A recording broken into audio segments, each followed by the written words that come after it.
እንደዚህ ያለው ትላልቁ ህልም ሊሳካ የሚችለው አስተማማኝ መሰረት ከተጣለ ብቻ ነው። በኢኮሎጂ መሰረት ማለት አፈርን መጠበቅ፣ ውሃን መጠበቅ፣ ተራራን መጠበቅ ሲቻል ነው። ከህግ አንጻር መሰረት መጣል ማለት ህዝብ ተወያይቶ የጋራ የሆነ አሳታፊ የሆነ አስተማማኝ ህግ ማስቀመጥ ሲችል ነው። እነዚህ ፋውንዴሽንስ ሳይጣሉ እዚህ ላይ የሚገነባው ማንኛውም ግንብ በማንኛውም አጋጣሚ ፈራሽ ሊሆን ይችላል።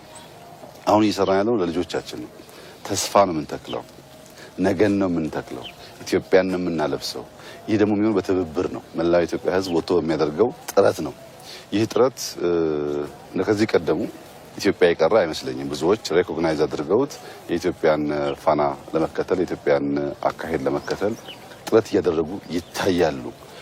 ኢትዮጵያ ላለፉት ዓመታት ላደረገችው ጥረት የዓለም መንግስታት ሬኮግናይዝ አድርገው ሽልማት ብቻ ሳይሆን ኮፕ ኢትዮጵያ ውስጥ እንዲዘጋጅ ወስነዋል።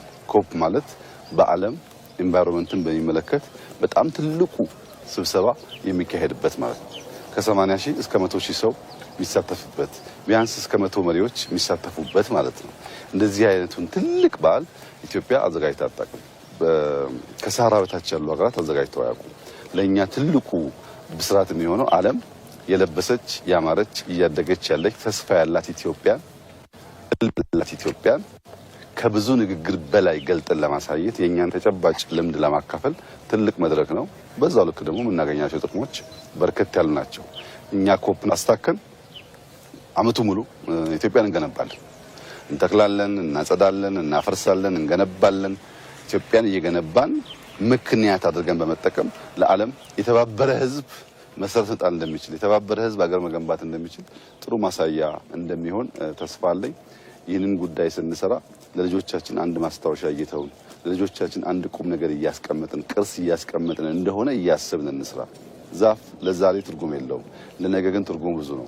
ምግብ ነው፣ ጥላ ነው፣ ውበት ነው። ከዚያም ባሻገር የሚሸረሸር የሚጠፋ ሀብታችን ጠባቂ ዘብ ነው። ብዙ ትርጉም ስላለው ኢትዮጵያውያን በጀመርነው መንገድ ተባብረን ዛሬም በሚቀጥሉት ሳምንታትም በመትከል የዚህን አመት ግብ ማሳካት የዕለቱንም ግብ ማሳካት ዋነኛ ስራችን ይሁን የሚል መልእክት ነው ያለኝ። እንግዲህ ዛሬ 800 ሚሊዮን ችግኝ ጀግኖች ኢትዮጵያውያን ለመትከል ከጠዋት ጀምሮ እየተረባረቡ ይገኛሉ። ደጋግመን በመትከል ይሄ ያልነውን ቃል እንደምንፈጽም ሙሉ እምነት አለኝ። እጅግ አድርጌ አመሰግናለሁ። በርቱ፣ ተስፋን ትከሉ ለማለት እወዳለሁ።